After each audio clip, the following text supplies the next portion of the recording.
Dodamies uz Rīgu uz Samsung pasākumu, bet vispirms man jātiek galā ar sniegu.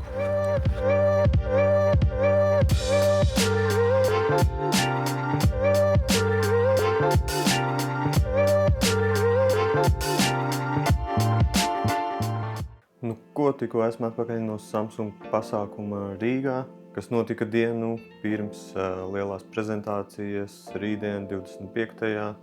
februārī, kas būs oficiālā Samsung jauno produktu prezentācija. Es biju tikko uz pirms prezentāciju un pastāstīšu par gaidāmajiem jaunumiem. Bet šo video, protams, jūs redzēsiet tikai tad, kad būs rītdienas prezentācija notikusi.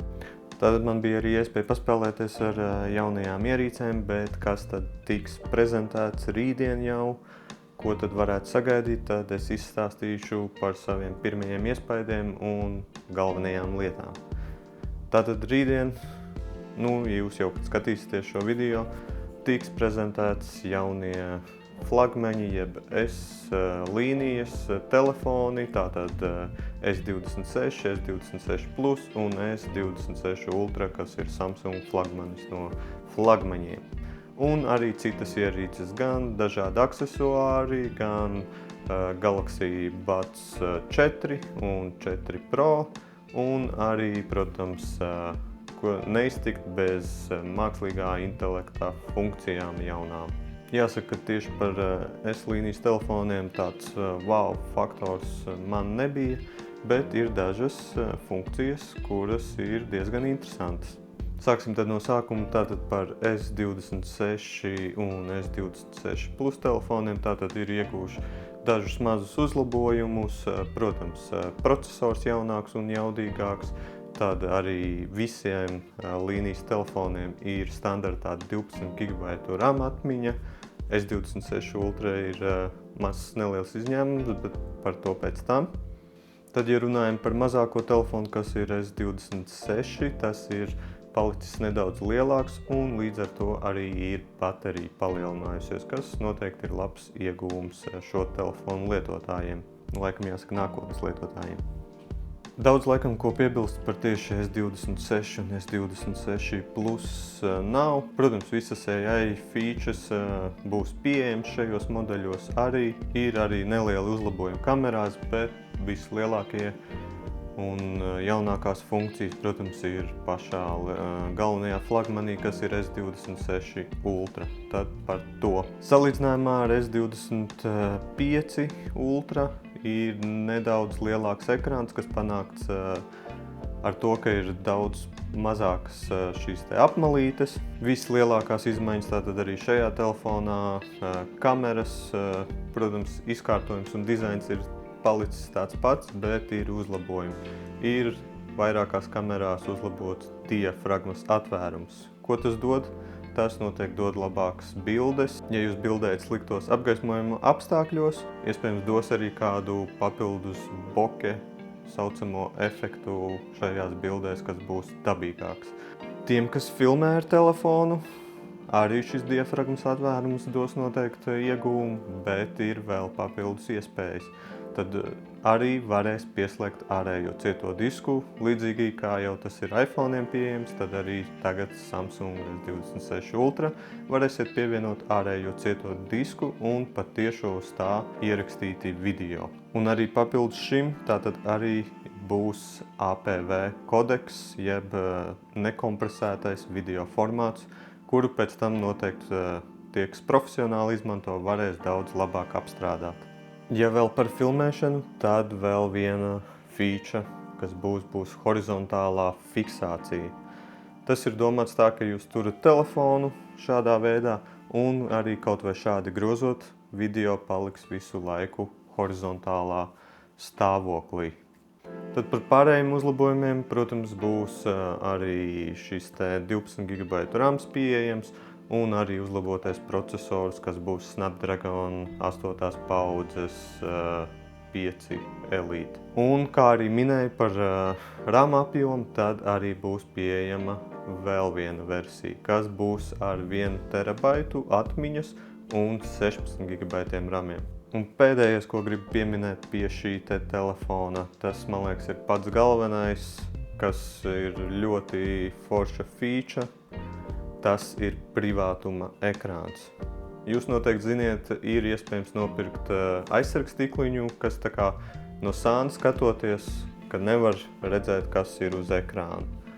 Šajā gadījumā tas jau būs iestrādāts ekrānā pašā iekšā, un to būs iespējams gan ieslēgt, gan izslēgt, un vēl daudz ko citu, kā piemēram, to būs iespējams atsevišķās vietās ekrānā ieslēgt. Jums atnāk, piemēram, notifikācija, un notifikācija no sāna nebūs redzama.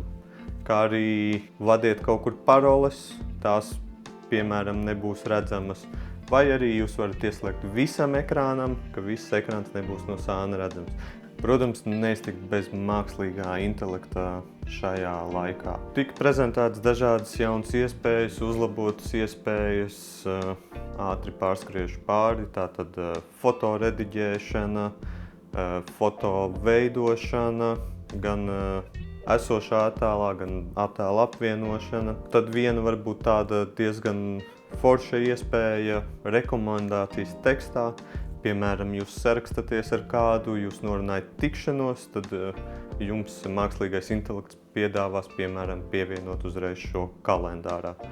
Tad jau esošā iespēja apvilkt un meklēt, tā ir papildināta ar jaunām iespējām un arī uzlabot dokumentu skeneris, kad iespējams noņemt, piemēram, jūs fotografējat rokās, noņemt jūsu rokas, burzīm vietas izlabot un vēl citu.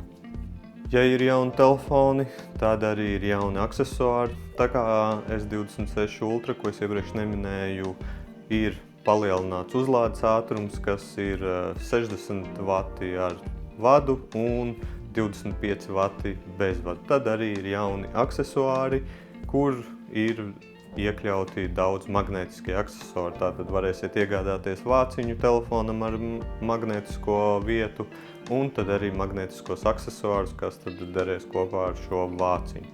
Tātad arī visi lādētāji, bezvadu lādētāji un bezvadu powerbankas, ko varēs ar magnētu pievienot. Kā pēdējais, tad ir austiņas. Tātad Buds 4 līnijas austiņas, tātad Buds 4 un Buds 4 Pro.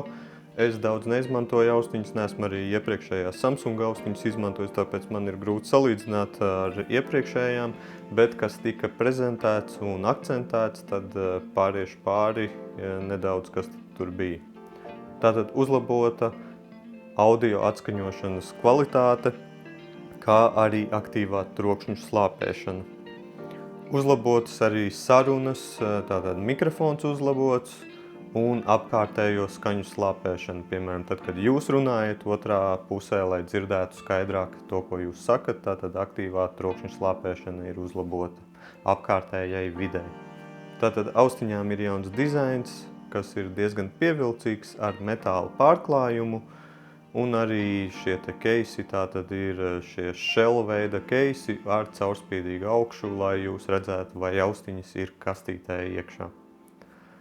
Un kā pēdējo pie šīm austiņām es varētu minēt, man liekas, pašu labāko funkciju, tie ir žesti. Tātad ar austiņām jūs varēsiet atbildēt vai arī neatbildēt uz zvaniem tikai izmantojot savu galvu ar žestiem.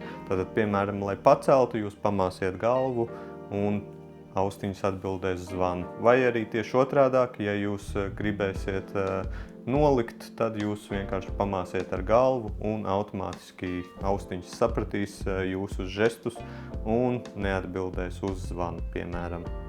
Tā ātrumā pārskrēja pāri visam, ko Samsungs prezentēja. Varbūt kaut kāds atsevišķas lietas palaid garām, bet tās jau noteikti oficiālajā prezentācijā jūs varēsiet redzēt. Mēģināju to pašu galveno izstāstīt, kas tad ir jauns, kādas iespējas. Bet pats galvenais laikam bija S26 Ultra, šis privātuma ekrāns, kas ir diezgan forša iespēja telefonam. Noteikti, ja jūs izmantojat telefonu publiskās vietās, kur daudz cilvēki, tas noteikti jums noderēs. Un pats labākais, ka to var ieslēgt un izslēgt. Ja jums, piemēram, telefonu jānovieto mašīnā turētājā, kas nav tieši pretī jums, jūs nevarētu ar parastu šo te privātuma plēvīti nemaz redzēt savu telefonu ekrānu. Šajā gadījumā jūs mierīgi izslēdzat šo iespēju un viss ekrāns ir arī no sāna redzams. Nu tad gaidām, kad telefoni būs pieejami veikalos, ierakstīji apakšā komentārā, ko tu domā par privātumu ekrānu jaunajā S26 Ultra, vai tavā gadījumā tas būtu noderīgs priekš tevīm. Un tiekamies citos video.